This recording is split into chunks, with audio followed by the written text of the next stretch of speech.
Você sabia que no livro de Apocalipse há 3 espíritos imundos que se parecem com sapos? João, o escritor, nos fala sobre esses espíritos em Apocalipse 16, no versículo 13, que diz: Então vi saírem da boca do dragão, da boca da besta e da boca do falso profeta 3 espíritos imundos semelhantes a rãs.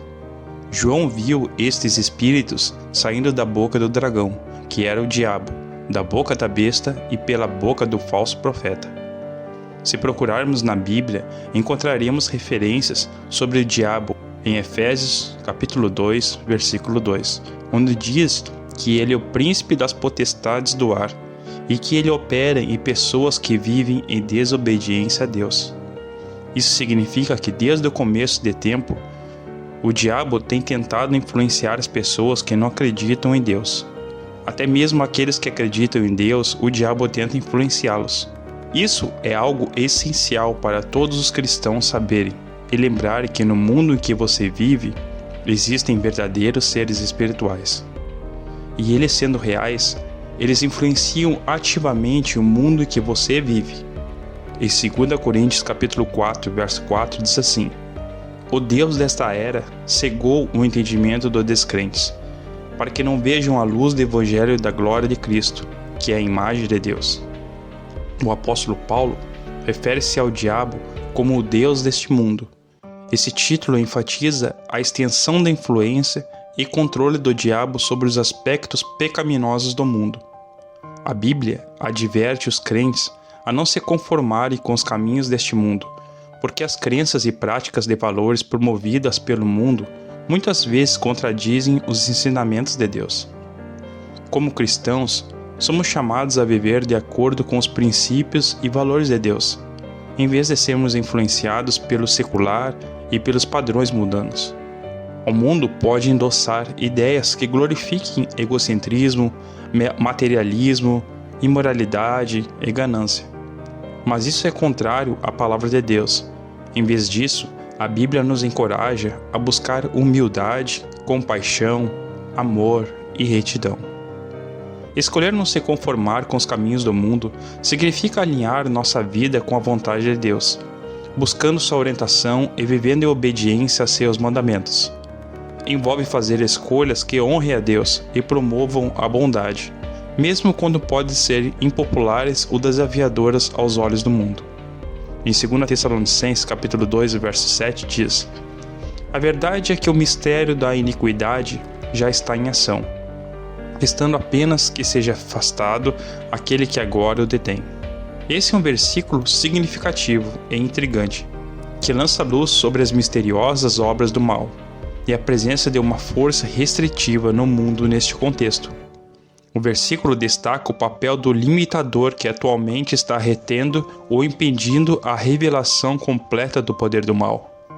A passagem começa mencionando o mistério da iniquidade, que se refere às obras ocultas e enganosas do pecado e da iniquidade que já opera no mundo, apesar da presença do mal. Existe atualmente uma força restritiva que o impede de liberar totalmente seu poder destrutivo. Em outras palavras, o mal no mundo agora está sendo limitado, está sendo contido, e esta força restritiva é o Espírito Santo de Deus. No entanto, estamos nos aproximando de um momento em que o limitador será retirado do caminho, e quando ele for removido, o mundo verá o espírito impuro, como sapos influenciando o mundo, a ascensão do anticristo e o falso profeta e muito mais. Como vemos no livro de Apocalipse, muitos personagens nos são apresentados, alguns bons e alguns que são maus. Vemos o Senhor Jesus Cristo no livro de Apocalipse, aquele que é esperado, porque o livro do Apocalipse é a revelação de Jesus Cristo. Se você realmente quer saber quem é o Senhor Jesus Cristo, abra o livro de Apocalipse, e o Senhor Jesus será revelado a você. Nós o vemos no livro de Apocalipse como o Alfa, o Ômega, o princípio e o fim, o Filho do Homem, o leão da tribo de Judá, a raiz de Davi, o noivo e o Rei dos Reis, o Senhor dos Senhores. No livro de Apocalipse também somos apresentados às 7 igrejas. As 7 igrejas do livro do Apocalipse são Éfeso, Esmirna, Pérgamo, Tiatira, Sardes, Filadélfia e Laodiceia. Estes foram locais importantes do cristianismo primitivo. No livro de Apocalipse também somos apresentados a 144.000 testemunhos, que são selecionadas das 12 tribos de Israel. Nelas há um selo em suas testas, e elas são servas do Deus vivo. No livro de Apocalipse também somos apresentados à grande multidão. Esta grande multidão de pessoas são aquelas que se converteram durante a grande tribulação. No livro de Apocalipse também somos apresentados às 2 testemunhas. A identidade das 2 testemunhas de Deus não é conhecida no momento, mas o que sabemos é que esses 2 homens são os representantes de Deus. E eles vêm para testemunhar ao mundo e realizar milagres por 3 anos e meio em Jerusalém. Eles alertam o mundo e dizem ao mundo que todas as pessoas precisam se arrepender de seus pecados. Também somos apresentados a personagens sombrios no livro de Apocalipse. Personagens que trazem destruição junto com eles. No livro de Apocalipse somos apresentados aos 4 cavaleiros do Apocalipse. E eles vêm com o início das dores mencionadas em Mateus 24, no versículo 4 a 8.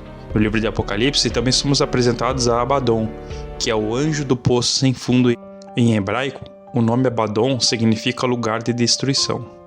O título grego Apoleon significa literalmente o destruidor. Abaddon é o líder dos gafanhotos demoníacos, que surgirá no abismo, quando o 5º anjo tocar sua trombeta. No livro do Apocalipse também somos apresentados ao dragão, que não é outro senão o diabo, a antiga serpente chamada de Diabo e Satanás, que engana o mundo inteiro, o acusador de todos os nossos irmãos. Também somos apresentados à besta do mar com 7 cabeças e 10 chifres. Este não é outro senão o anticristo. No livro de Apocalipse estamos apresentados à besta da terra. Ela não é diferente do falso profeta. Mas hoje vamos concentrar em uma época em que a Bíblia nos fala sobre 3 espíritos demoníacos que serão soltos na terra. Apocalipse 16, do verso 1 ao 15, diz o seguinte: Então, ouvi uma forte voz que vinha do santuário dizendo aos 7 anjos: Vão derramar sobre a terra as 7 taças da ira de Deus. O primeiro anjo foi e derramou a sua taça pela terra. E abriram-se feridas malignas e dolorosas naqueles que tinham a marca da besta e adoravam a sua imagem. O segundo anjo derramou sua taça no mar, e este se transformou em sangue como de um morto, e morreu toda a criatura que vivia no mar. O terceiro anjo derramou a sua taça nos rios e nas fontes de águas, e eles se transformaram em sangue. Então ouvi o anjo que tinha autoridade sobre as águas dizer: Tu és justo, tu, o santo que és e que era, porque julgaste estas coisas. Pois eles derramaram o sangue dos teus santos e dos teus profetas, e tu lhes deste sangue para beber como eles merecem. E ouvi o altar responder: Sim, Senhor Deus Todo-Poderoso, verdadeiros e justos são os teus juízos.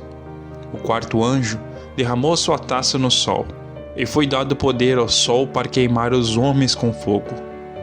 Estes foram queimados pelo forte calor, e amaldiçoaram o nome de Deus, que tem domínio sobre estas pragas.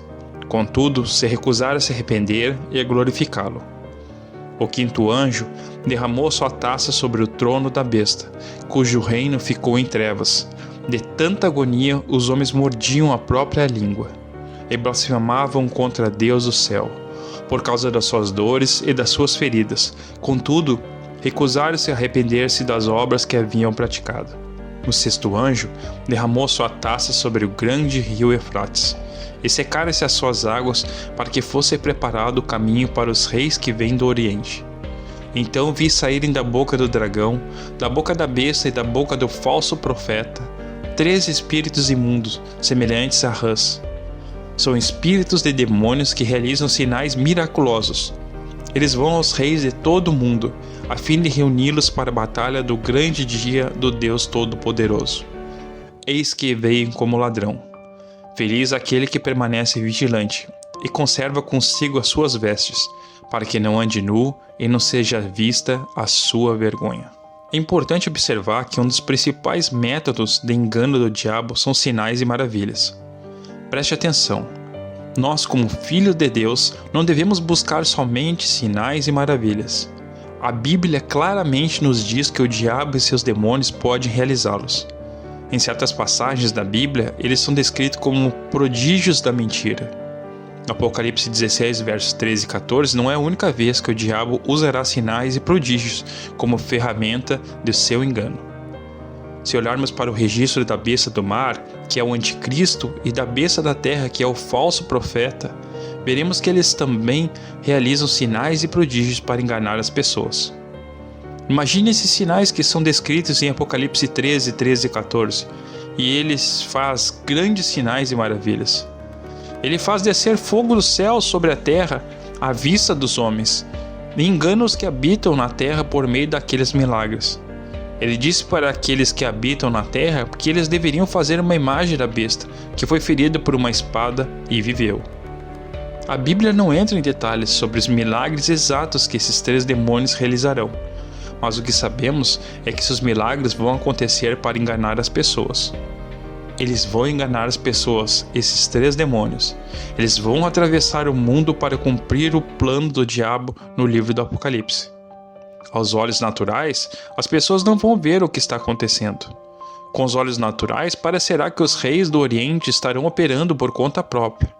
O fato da Bíblia dizer que eles são como sapos não significa que eles parecem como um sapo para os humanos, ao olho natural. Tudo parecerá normal. Mas a Bíblia nos revela que existem 3 espíritos demoníacos que estão puxando as cordas. No fundo, a Bíblia está apenas nos dizendo quão impuros esses espíritos são. Esses espíritos imundos são referidos como sapos porque um antigo povo judeu considerava os sapos impuros e repulsivos. O que esses espíritos demoníacos pretendem fazer é reunir pessoas para lutar contra Deus. Isso é a preparação para a grande batalha do Armagedon.